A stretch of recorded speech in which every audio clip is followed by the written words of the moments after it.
Nederlandenaars binnen en buiten het Koninkrijk der Nederlanden. Om, hoe donker en moeilijk de tijden ook zijn, te blijven vertrouwen. Net vergeten. Met name het deel in het beeld in de Tweede Wereldoorlog.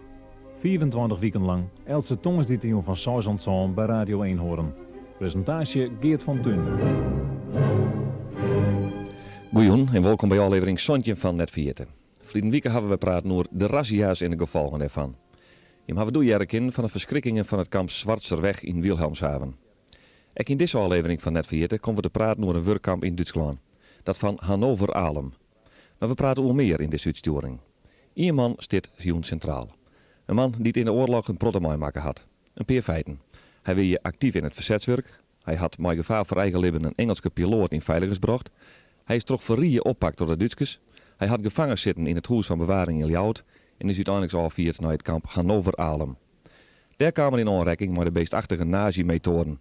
Maar daar kwam hij echt tot ontdekking dat er nog Duitsers wienen met een menselijk gevoel. Aflevering Sontje van Net Vergeten over Sipke Soortsma van Minneskeer. De jaren 1940, 1945 ha op elke een die dit tijdrek meemaken had, grote invloed gaan. Een protte binnen er zelfs van het leven tekenen. Onvoorspelbaar wie het jonge waar men confronteren waard. Onuitwisbaar winnen de ondervindings die het men opdien had. De democratie was plakmaatje van de dictatuur van de nazi's. Geweld en terreur namen het plakking van vrijheid en geruchtigheid. 10 mei 1940 wie het begin van 5 bange jaren. De toekomst weer donker en onzeker. De bezetting weer totaal en beïnvloedde alle kanten van het duister leven. Neem een koer eronder uit. De oorlog dwong de meesten tot het maaitje van een kar. De ene keers van bereisting, de oren van verzet, een enkeling keers van verrieën. Sipke Soortsma wie 19 jaar doet de oorlog uitbreek. Hij werkt als boerenarbeider op de boerderij van zijn omke.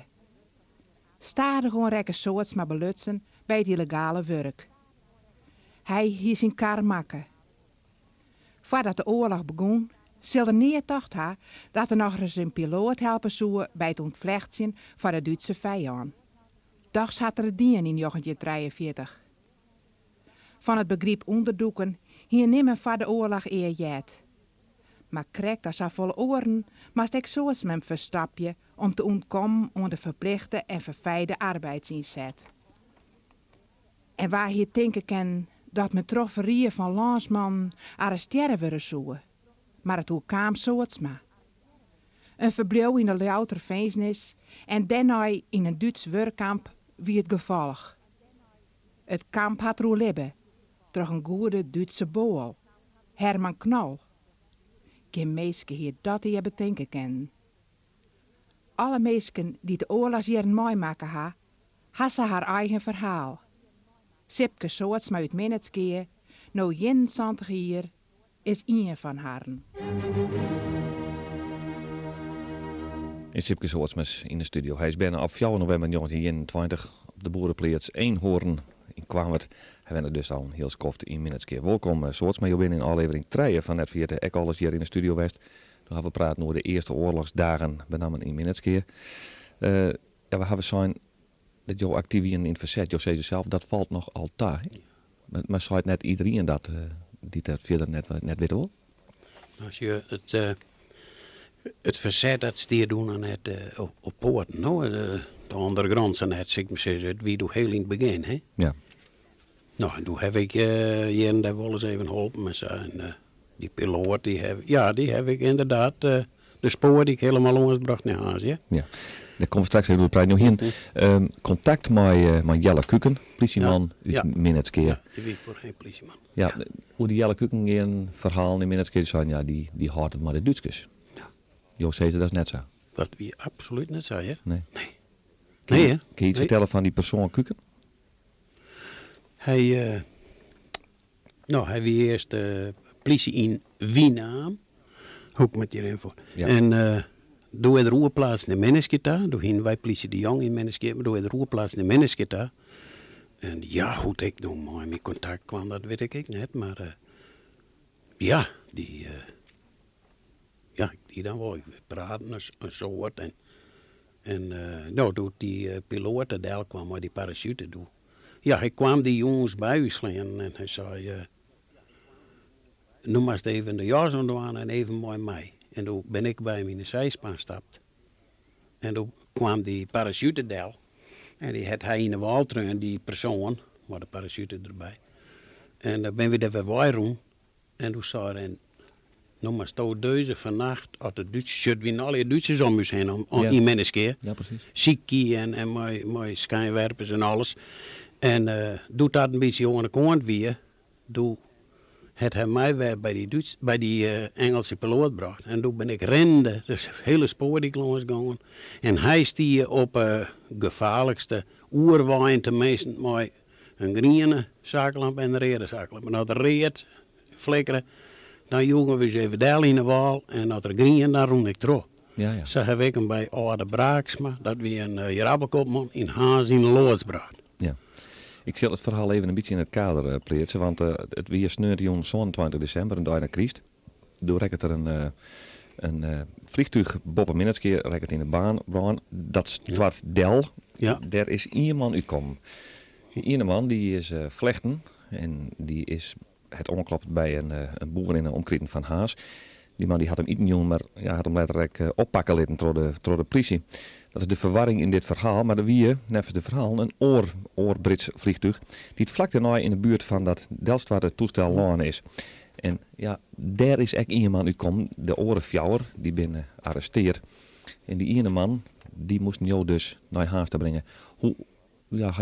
Wist je er iets van? Het kun je jou er iets van verteld? Hoe wist hij bij Gelieks dat hij hem erheen moesten? Of die er dat? Nee, maar hij wist dat adres van Braaksma in Haasje. Ja.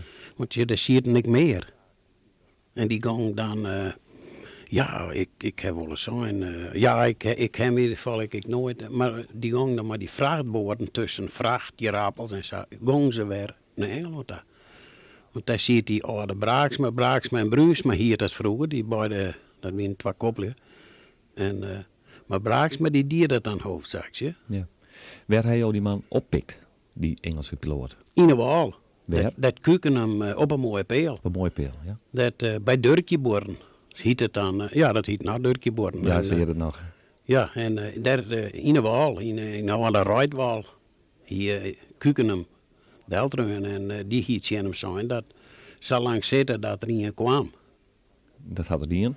Ja. Toen kwam jou. Hoe ben je meer rennen gegaan? Ja. Oer de spoorlijn? Ja. En hoe die spoorbrengen en alles, ja.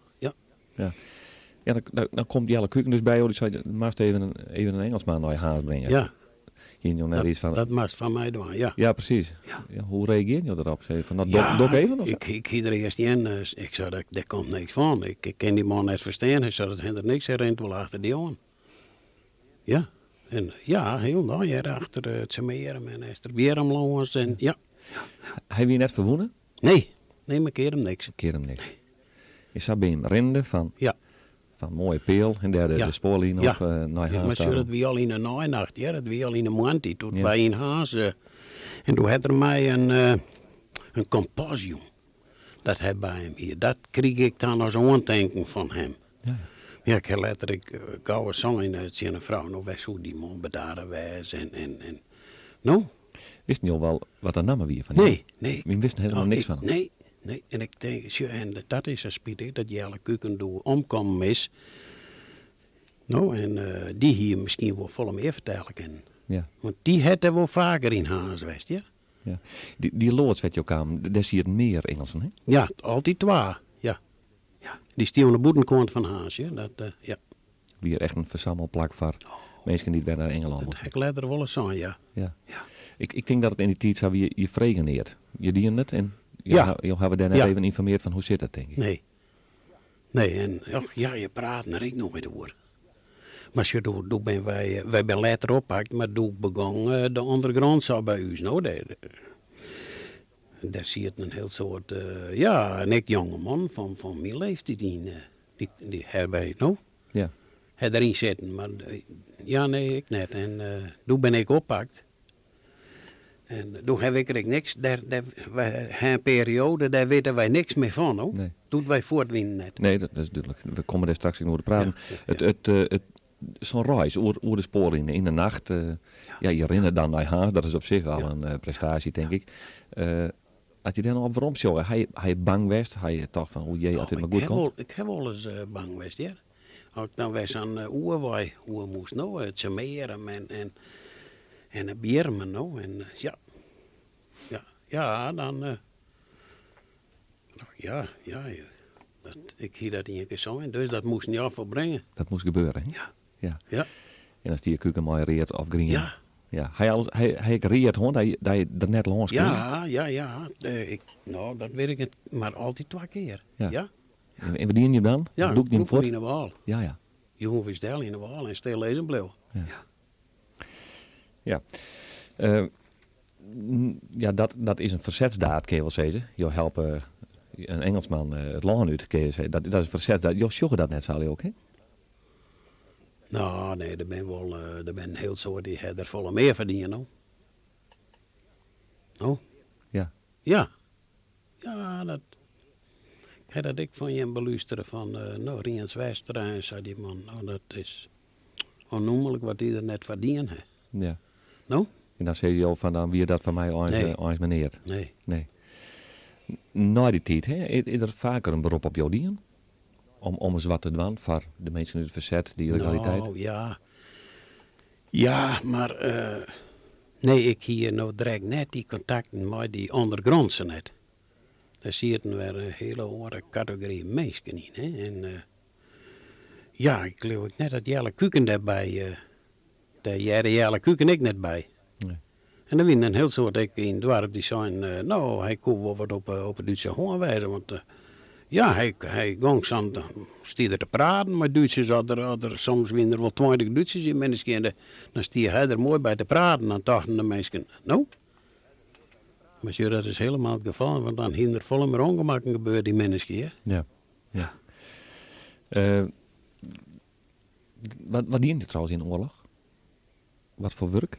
Ik wie bij een omke van mij in het werk. En ja, het gewoon voormanderij. Ja. Zo dan rier ik dan elk mol 2 keer in de week bij Wieringen was van het hoekje van Sint-Anne. En met 2 hinders voor de wijn. En dan bracht ik dat we hingen 4 bakkers in mensen, dan bracht ik bij de bakkers langs. En toen hingen ze daar een keer razzia en toen troffen die Duitsers mij en toen stap en ik moest staan blijven dat ze jongens voelen. Dan kon die mooi bewijnen, dan kon ik in Sint-Anne, dan moest je zeker zijn, daar brachten ze altijd, want daar zitten de Duitsers in Sint-Anne. Ja. En nou, door iedereen, die moest om je tank en die oren, die zachten wij verder. En die ene die moest even om een hoekje, nou, ik zei, dat goed, dan om die huizen heen, en zo ben ik uit naar het. Ja. En, maar later door... Ja, maar jou even voortdurend.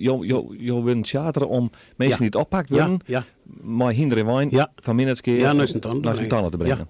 Ja, dat kon je net weigeren zelfs, want dan wie het mis. Ja, want toch, ja, ze winnen al erg gewapend, die Duitsers, no? Ja. Maar dat had een goed inwijs, want er wordt dan hier nooit, hij wil bij wijze van spreken, Jimmy Wine was tegen en de water in, no? Ja. Maar hij ging om het hoekje van een huis en ook daar tussen, die leed het wel dat ik, zo dat ik wijver. Nou, dat wie ik zo.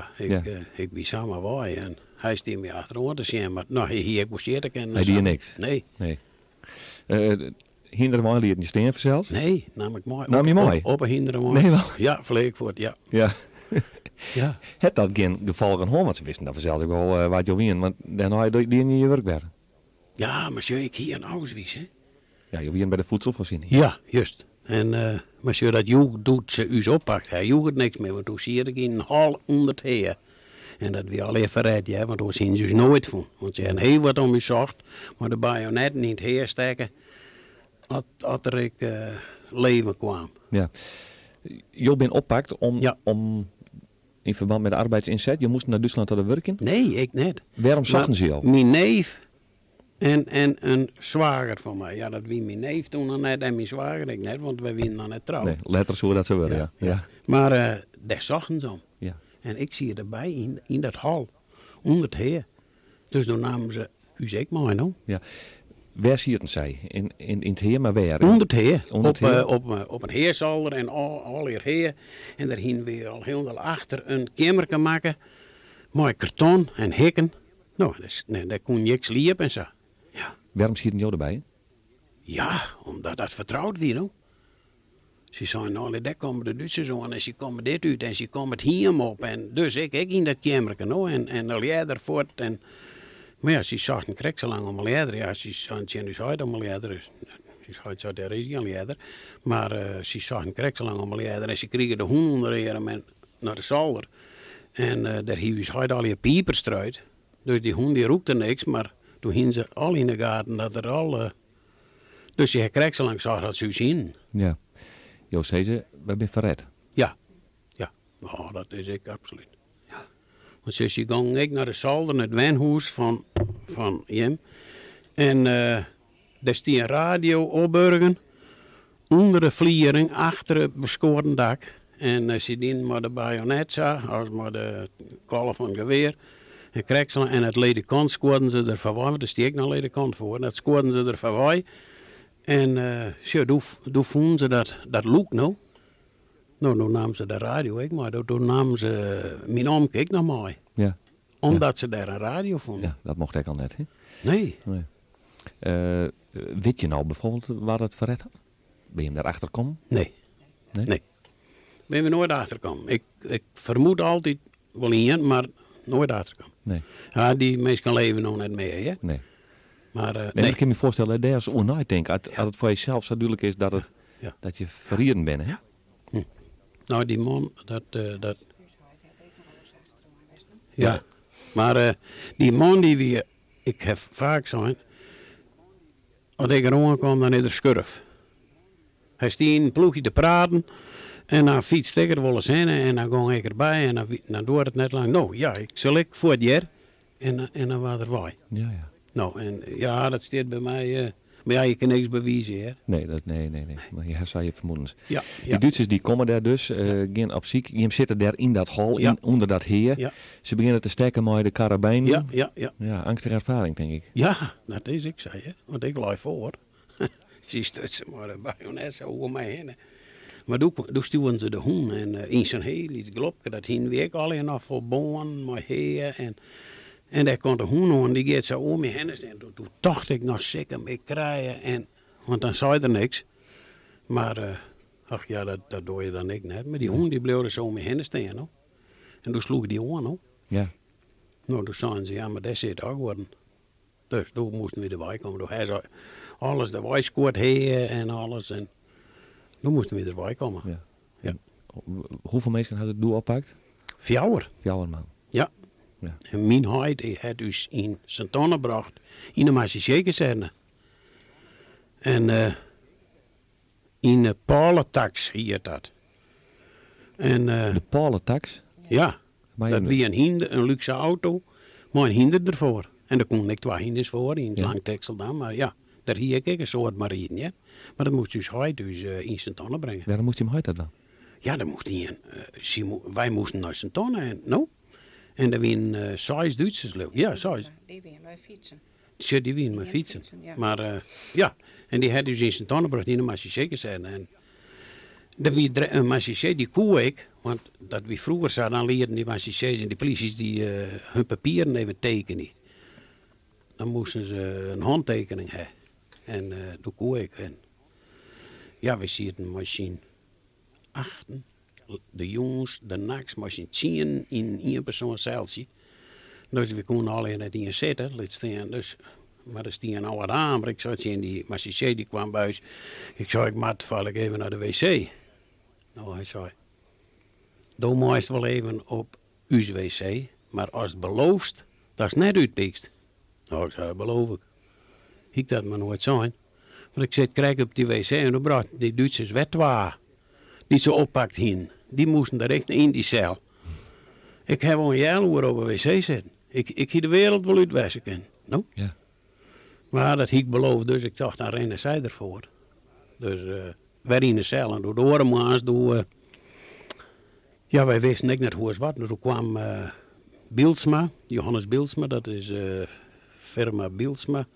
Dat is nou dat grote alleenbedrijf. Hier doe ik al alleenbedrijf. Kwam Johannes Bielsma, maar het hinder in de wijn. En daar moesten we op zitten. Oh god, hij zei best ook daar ook bij. Ik zei ja. Nou, hij zei geen oors. Hij staat altijd door Stienjes. Maar nou ging ik door de Zuidhoek. En hij zei, dan kun je het uitpikken. Dus wij winnen daar omtrent bij de Stienster Hegediek en dan winnen al je stroeken.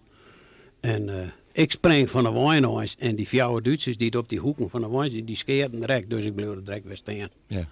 Toen bracht een beeld, maar die bracht jaren al hier in de gevangenis. En ik moest naar de SD op het Zeiland. En daar hebben ze me verder op de hele dag voor het verhoor gewoon. Ja, daar praten we straks even over verder.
Dit is aflevering Santje van Net Verjette. We praten hier met Sipke Soorts, maar we hebben jet hoe hij een piloot van een vliegtuig van mooie Peel naar Haas gebracht had. Waar we dat hij in dat wie op 4 december 1944 gearresteerd is in zijn schoolplak.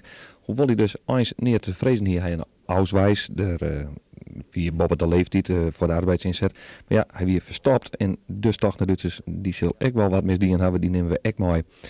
Een ontvluchtingspoging in de Zuidhoek die mislukte. En ja, dan gaan we naar de SD, naar het Oud-Burger Weeshuis op het Zeiland. Dat kwam denk ik omdat ze toch van deze weer meer, die maar we verheren. Ja. Kun je vertellen hoe jouw behandeling daar was had? Ja, ze gooiden me een hakje en dat wie ze zijn later. Ja, dan waren je zo, daar zie je het niet even in en dan waren je zo benauwd. Dan, ik denk van zuurstofgebrek, ja. En dan waren je weer voor die tafel, daar zie je nog wel een stukje saaie man achter. En dan vregen ze je onderdoekers en radio's en wat ik wist. Maar ja, ik luid ze hoort net eens aan de schouders. Dat ik die me krijg als verstigen net een woord van. En ja, dan gooien ze me weer in dat celtje, in dat hakje. Ze nemen dat het zwithokje leuk, hè? Zweethakje, ja. Ja. Ja, nou, dat, ik heb van mijn leven nog nooit zo benauwd geweest als daar. Hè. Ja. Want dan, dan wil je plaatsen. Nou, en dan er weg voor. En nou, dat is de hele medie hartstikke gangen, ja. Ja. Wel een keer is 5, 6. Ja. Dus is die net bekend als zachtzinnige mensen. Als hij al mishandelen? Nee, daar net. Ze gooit me dan wel weer in dat hakje, hè. Dat jouwt niet. Maar nee, net mishandelen, hè. Nee. Wel hardhandig treden ze op, maar ja. Dat het een diet worden? Nou, met die, Ja. hè. En toen kwamen 2 Duitsers en die brachten mij naar de gevangenis. En toen kwam ik bij die oren in een cel. Ja, doe. Ja. Een essentieel verhaal is denk ik, doet jou in de gevangenis hier, het overval. Ik op de gevangenis geweest, hè? Ja. Ja. Ja. Je bent op 4 december 44 gearresteerd. Je ziet het dus een dag later zie je het in de gevangenis. Op 8 december, die 44 had de oorval op de gevangenis geweest. Ja. Hebben ze net bij jou cel weg om je om er misschien uit te hellen? Ze had 2 man bij u uit de cel wel hellen. Ja, waar? Weet je dat nog? Dat wie dokter Renema en Van der Wal. Ja. En dokter Renema, die hielden ze een paar keer voor het verhoor gewoon en verschrikkelijk. Dan kwamen er weer bij. En dat zag er verschrikkelijk uit. Die gingen ze dus wel mishandelen. Ja, verschrikkelijk. Ja, en Van der Wal zo slim net, ja. En toen maar die overval. Ja, wij wisten er niks van. Toen kwamen 7 gevangenbewaarders. Er waren goeie die wij vertrouwen konden. Oude Faber, wie doe. En we zijn van de vechten. Dat die er maar uittrekken, nou, die er maar uitpikt. Ja. En die hier een paar een briefje mij jong. Ja, een stukje papier jong, daar schreeuwde ik dan wat op. En daar zwaarde hij dat het in menneske kwam. Bij mijn huid mem en mijn verloofde. Ja. En die kwamen erdoor en die zei dokter Renema. En toen vermoedde ik al wat. Toen roen ik naar de door en dokter Renema die. En daar stier iemand om het hoekje met een masker op. En toen kwam dokter Renema eruit en die wie in de door. En toen zei die dat ik wil je bedanken waar je hem nou voor mij dienen hier. Want wij helpen hem nou wat en dat en dat. En toen pakten ze hem bij en dat hij moest opzetten. Nou, en even later komt er weer een van der vecht. Maar we zeggen net waar die andere persoon weer. En die zei Van der Wal. En toen hier Van der Wal al in de gaten. Die stier al klaar met de hoed en de jas, dat vier ik nooit weer. En die wieder ik uit. Dus die beide mannen, nou misschien een paar uur later, misschien, daar kwam Grundman nog een stukje fjouwer, Duits officieren. En, we vliegen al even de morgen op en het wie krijgen soms is al ideeën zitten. Dus dan moesten ze weten hoeveel er uit uw cel halen winnen, no? Ja. Van der Wal hier in de gaten, je zei zelf ook van nou, je viel net iets dat het net, dat het oors weer zo is. Ja, wij vielen, ja. Je bleef achter. Ja, Is dat net ja, wees, maar alle jaar, we zitten met 22 man, of 23 man in de cel. En dat was een cel van 3 personen. En dan zie je niet maar 22 man in? Ja, als 23, dat moet ik al wezen. Ja. Ja, slepen we gewoon zo op het riegeltje maar door de vliegen, no? Ja. Ja, ik heb altijd zo'n, we krijgen hier nog eten en waar we beleven, maar dat weten we net, maar we houden het leven hier al hadden net verhoord. Zo vol eten krijgen we wel, no? Ja. In de gevangenis, no? Wie misschien net altijd lekker, maar ja, wees. Nee. Toen ben we, en toen ben ze samen onwillekeurig mensen uit de cellen wij en 150 man ben naar het station Rende gebracht, met al die Duitsers eromheen. En daar hebben we een nachtlijn en toen weer een brei gebombardeerd zijn ze. Ja. Bij die 150 man wie je jou dus ook? Ja. Ja. Ja. En toen ben we al even naar de gevangenis bracht door de maas. En een paar dagen later, toen ben we weer op transport gegaan. En toen ben we dan alweer in Spoorwijn gebracht. Ja. Nog steeds, als je de boeken erop nalezen, dan zit erin dat het heel verbazingwekkend is dat de Duitsers geen repressiemaatregelen getroffen hebben na aanleiding van die overval op die Veensenis. Ja.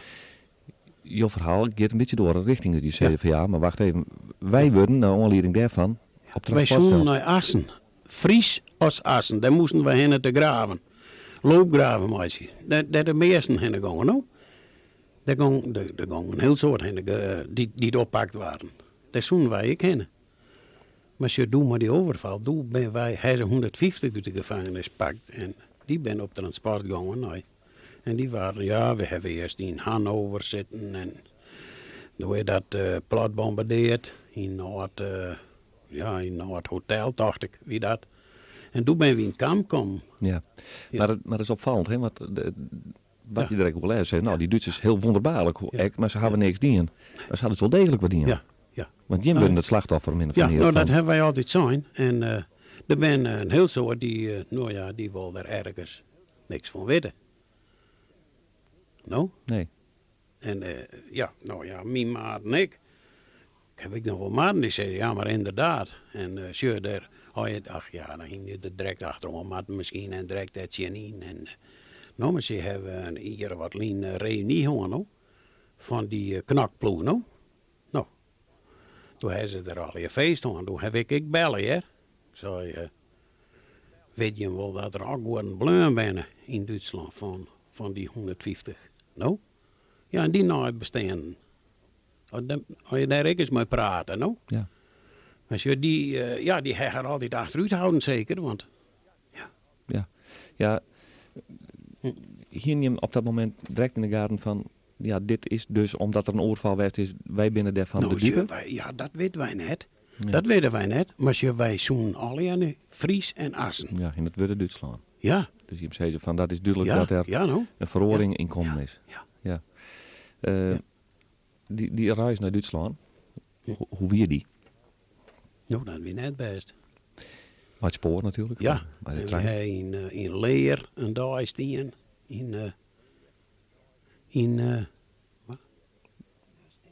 Nee, ja, mevrouw Soortman zit er ook. Je woont wat zeggen?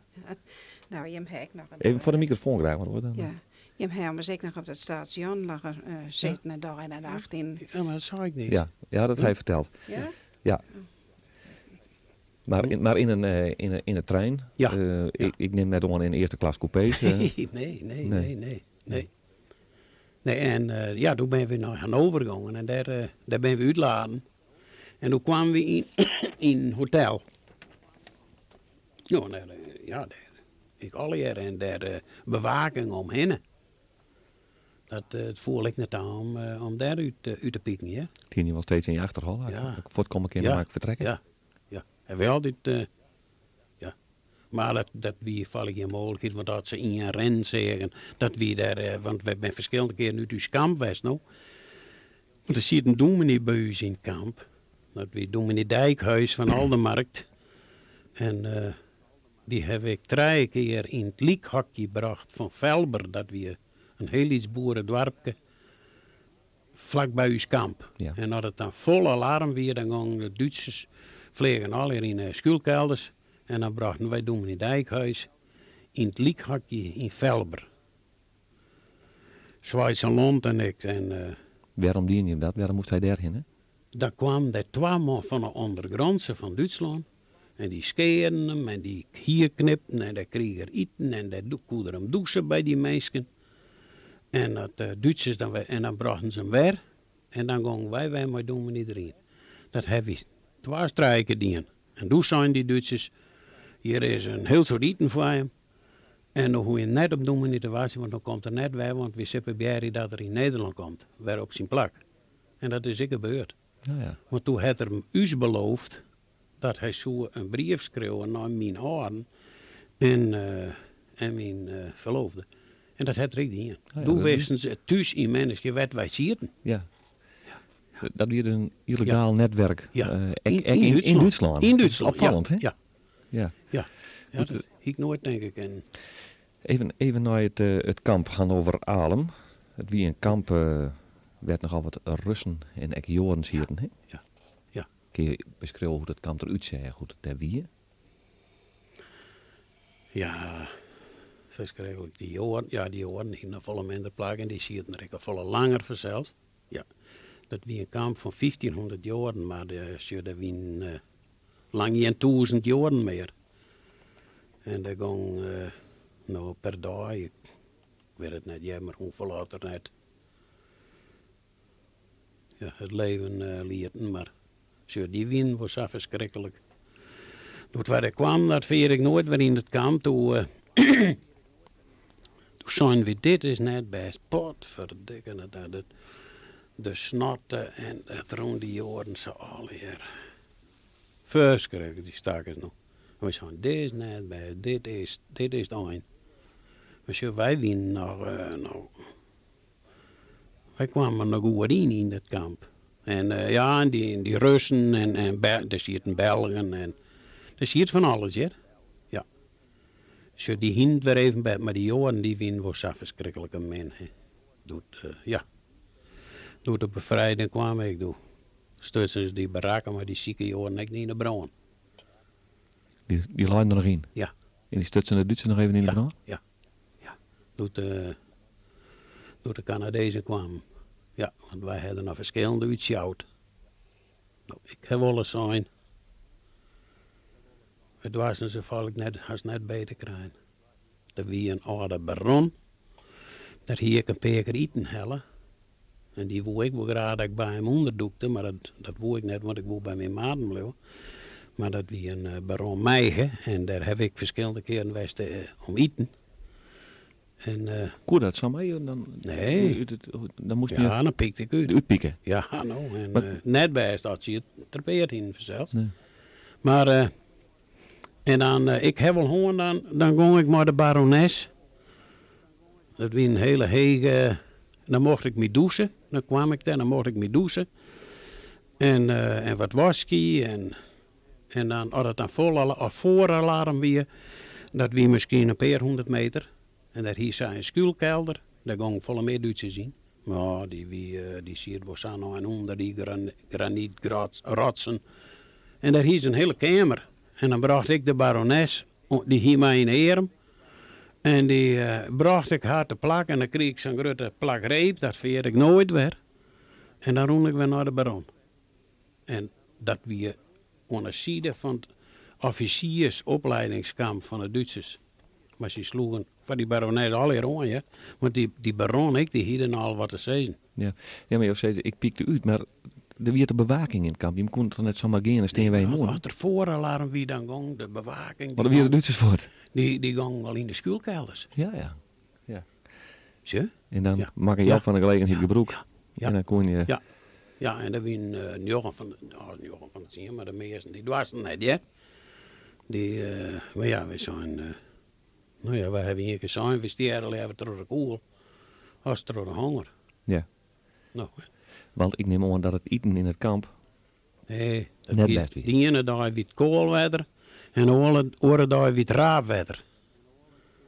Ja, stekrubensoep en koolsoep. Koolsoep. En dat wie in alle varianten. Ja, Wat je en we daar kregen eet. jongens een stukje nog kug. En dat wie alles van Ja. zijn dag. Ja. Ja.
Dit is aflevering Sontjen van Net Verjeten. We praten hier met Sipke Soortsma uit Minneskeer. We zijn onbelangrijk in de periode dat hij dus in het kamp ziet. In het kamp Hannover-Alem in Duitsland. Maar je kunt bedenken dat hij daar eens onnodig ziet. Omdat hij niet op zijn geweten hier. Maar toch het feit dat hij onderdoekt weer als verdacht beschouwen werd. En na de oerval op de Veensenis in Ljout op 8 december 1944. Als repressiemaatregel maar nog 150 mensen afvierd is naar dat kamp in Duitsland. We hebben krijgt al verteld zoals maar dat je hem ja, dat koe er tussen uitpiekten om wat eten te pakken te krijgen. Je bent een keer pakt. Ja. Jo en Minne Huizinga. Nee, Piet Jannes. Piet Jannes. Van Texel. Ja. Ja. Wij winnen er een keer uit en toen ben we pakt. En dat winnen twee SS'ers denk ik ja. En dat winnen twee beulens zijn we dan. En ja, toen kappelen ze zo aan elkaar vast en toen moesten we rennen, draven, voor gaan fietsen naar het kamp daar. Dat wie maar nog eens zien, maar ach ja, je kon niks meer. En toen hebben we bidden en smeekt dat ze het net trooien wonen naar Obersternvuur. En de oren maas, toen kwamen twee aan en toen was Piet Jannes helle. En die vregen hun en Herman zei, noem maar dat en dat en dat. En die waren ophellen. En toen kwam Herman direct dat wie uw oppasser. Herman Knol. Ja. We komen straks nog gewoon te praten. Ja. En nou, hij zei, wat is dit? En ja, ik zei, nou, dan denk ik van zo en zo. Oh, hij zei, dat is net best. Hij zei, dan hellen ze daar misschien ik nog op. Nou ja, ik zei. En nou, misschien weet ik het, een jaar later of zo, weet ik het, daar kwamen ze weer om en toen haalden ze mij op. Nou, en nog even later, en toen haalden ze mij op en toen zoen ze met mij aan de gang. En toen sleepten ze Piet Jannes eruit.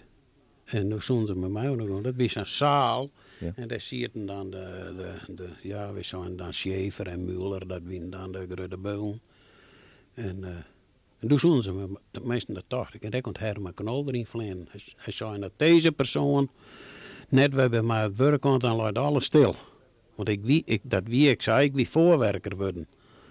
Want wij moesten een aanwetering van een nieuwe keuken maken. En toen zei Herman Knol, zei mij, du bist bouwer niet? Ik zei, ja. Nou, dus ik hier weer vaak aan het droneren geweest op Londen, vroeger. Dus nu vaar ik ophellen door een architect, 10 man hier die. We zijn later altijd de Dapke. En moest ik voortwaan om mijn buizen op Wetterpas te lezen. Ja. Nou, jongen, we zijn wasserwagen en dat die ik prachtig. En nog, toen zijn ze, dat is die werk. Dat had ik deze drie buizen laai, dan wie er nooit die er wat van. Dus ik hier ergens volle beter kregen. Ja, precies. Zat dan wie ik voorwerker worden. En de zak komt Herman erin vliegen. En ze schopten mij er weer uit. En ik was op werk gebracht. En wat je later komt Herman er weer aan. Hij zei, nou ben ik af waar die in de bres sprongen. Maar dat kan ik net weer van. Nou, ik zou het goed denken. Nou, dat had Herman ik voor mij dingen. Ja. Ja. Want je zeggen hoe je maat eruit kwam. En die waren in een cel gegooid, het er later zijn, want we hem later troffen. Ze hadden maar de bevrijding, toen kwam hij vrij. En toen hebben we hem op een schouwkarre, een man op een karre. Samen met wie die doet. Maar die zit in een cel van 40 of 50, 60 centimeter verder, dat zit er niet. En dan, als ze zijn aan dan halen ze hem maar weer uit en dan winnen we best. Ja. Dat hier jou dus echt Ja, wel komen ja. Ja goed, de naam van Herman Knol is vallen. Ja. Ja, je moet eens constateren een goede Duitser, hè? Ja.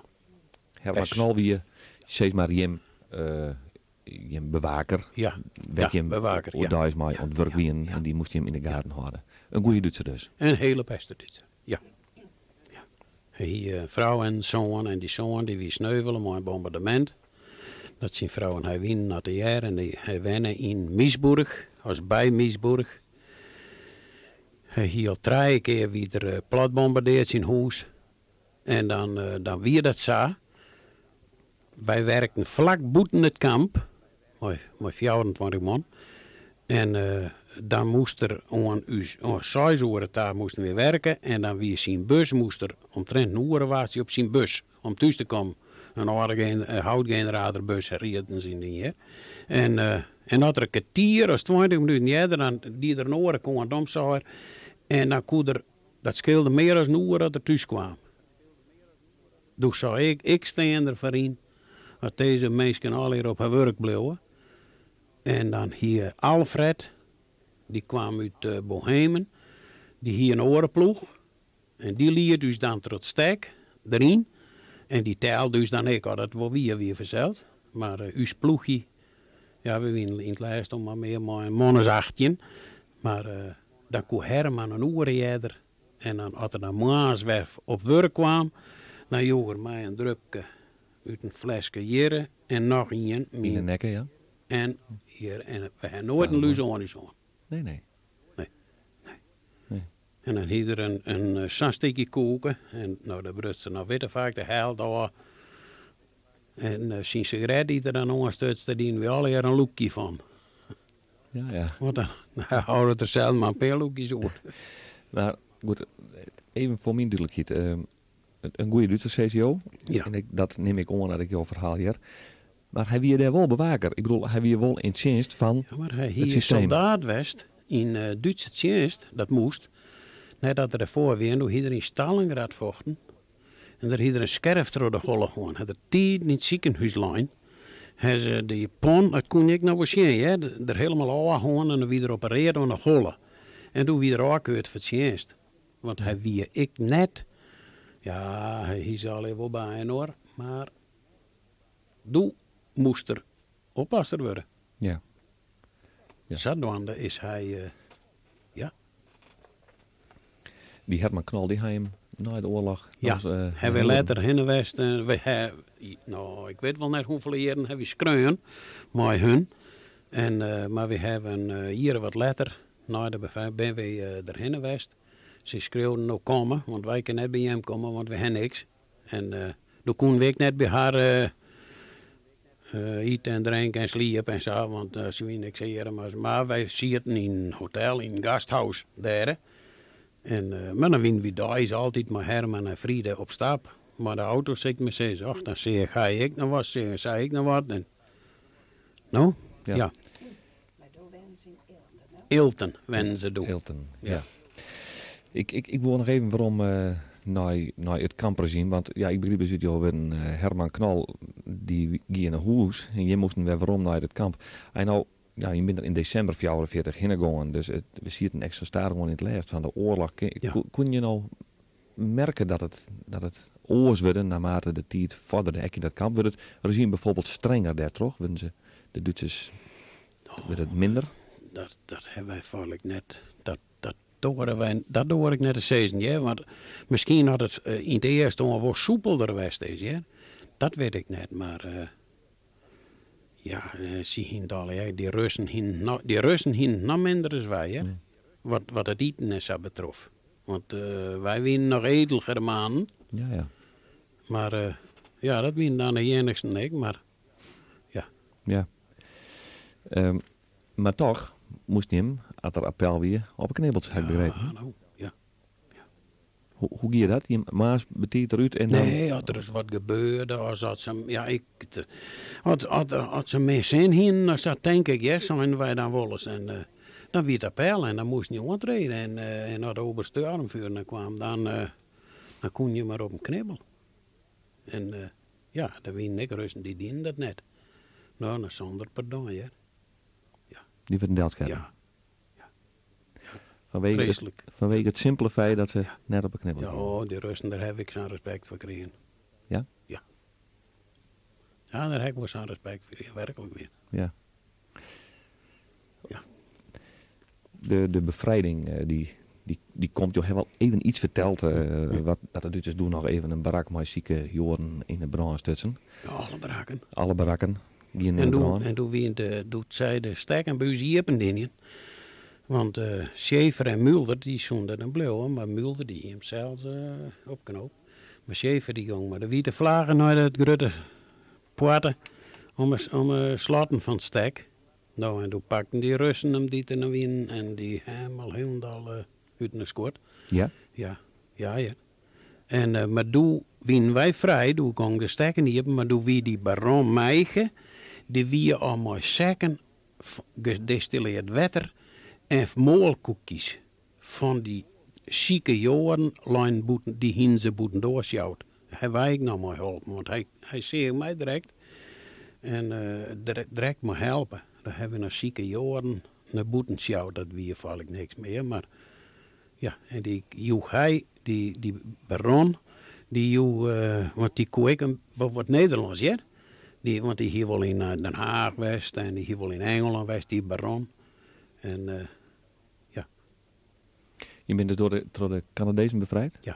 nou, ik denk van Canadezen, dat waren al eerst zwarten de eerste. Ja. Die kroepten ze aan Amerikanen. de kant van de diegelongens en Ja. dan gooiden ze sigaretten door het steken. Kun je iets beschrijven van hoe de stemming door wie? We vinden dat gek. Nou. Ja, precies, ja. Monsieur, de 3 dagen heen de Canadezen vochten in Harenberg. Dat is misschien 3 kilometer van uw kamp af. Zo heeg, wint alle je kogelgaten trouwens braken heen. We konden oors net als, want oors, ja, dan, je ziet het in het schootsveld Ja. van Hannover. Wat je onwees is het een schootsveld van steeds maar een meer dan een meter, dus je moest erop knibbeld Ja. onder terug. Nou, dan heb je 3 dagen heb je daar op wachten. Want we zijn je komen er ons, je bent hier omtrent. Maar heb je 3 dagen op wachten. Ja. En toen kwam dan, Ulte van Texel. Die komt alle hier nog een keer bij me. Maar die hier de wacht zijn we dan. En die kwam er onvlen en hij zei, nou ben ze er. We zijn net liekst alle hier. Nou, hij zei, je dan. En toen hier een Engelse sigaret aan. Ja, die had ik nooit weten. Ja, maar ik kan me voorstellen dat je dan, dat er iets geweldigs mee gebeurt. Aan de andere kant denk ik toch dat je zegt van hoe verschrikkelijk die mensen in het kamp rond hebben. De Russen, de Joden, die er dus aanmerkelijk minder hoorn hebben als hem. Want je die levende Joden, die hebben ze nog maar een trekker en 2 wijnen hellen en die ben nog vergast. Maar die zieken die lieten ze al lezen. Die binnen nog vergast? Ja, en ze zijn, dat weet ik niet hier, maar ze zijn doen dat ze het net meer een tijd houden. Ze dwaas net weer om naar huis kamp, want toen wien de Canadezen zat tegen. Maar hoe zien ze ik nog hellen en dan heen week weer misschien nog een oorkamp was. Ja, ze zijn die Joden ben nog vergast, maar die zieke Joden, er zijn enkele die het nog naar redden. Ja. Had je nou het verhaal zou ze op een berichtje zetten, dan kun je constateren dat je verred bent toch een Nederlander. Ja. Je nu minutes keer misschien wel. En dat je min of meer je leven weer veilig kregen. Het toch een Duitser. Ja. Dat is toch de wereld op zijn kop in die tijd. Ja, nou dat is ik zo. Ja. Had je daar nou op waarom joggen? Hoe dit soort dingen viert je net denk ik, hè? Nee, nooit meer. Nee. Nooit meer. Je hebben heel lang daar net over praten. Nee, nooit. Nee, ik heb altijd maar van jou en ja, ik denk van alle jij, hè. Dat je beleefd hè en mooi maken hè. Ja. Nee. Want er ben ik, mensen uit je ploeg, net waarom komen. Ja. Dat draag je mooi mooi, denk ik. Ja. Is het nog zo dat je bent al in Zand hier, dat je daar toch weer, dat weer meer naar boven komt? Nou, de laatste jaren al. Ja. Want ik zie ze nou weer te vaak. Dat ik, misschien, maar we hier nek een maat, Jelle Riemers, maar ik kan de naam wel nemen. Van jou, dat wie Jennigsbakker zoon, die wie ik buis. En die is de Bleun. En die hebben wij, val ik begroeven. En ouders van Ljout en ik zijn, en nou, er moet al een keer heen en naar die heiden mem, te zeggen hoe en wat. En daar ben ik maar heen geweest. Dat is een Ljouter hier ouders, die zit ik buis. En dan ben wij naar die mensen toe geweest en daar hebben wij verteld, want ze wilden achter graag weten hoe dat wie, Jelle en ik zei nou weten vaak, wat heb ik die mensen in de steek laten. Ja. Daar heb ik nooit wennen jongen. Het is 3 minuten voor zo'n besjoggen op de uitzending waarom in dichtvorm. Hij wie net lieds en net greut. Net lef. en net moedig. Hij voel net wij, voel ik net op. Master zei, hij zal geen vrouw bedwingen. Nee, zal er een wonder volbrengen. Tochs is er een wonderbad in zijn veel evenredig bestaan. Op een wilde jong bij het huiveren gaan door het plein, treun wanhopige mem hem giesten haar David in hand. Men neemde hem net driest. Maar om het bij wie zo koud, droeg hij het mij naar zijn huis.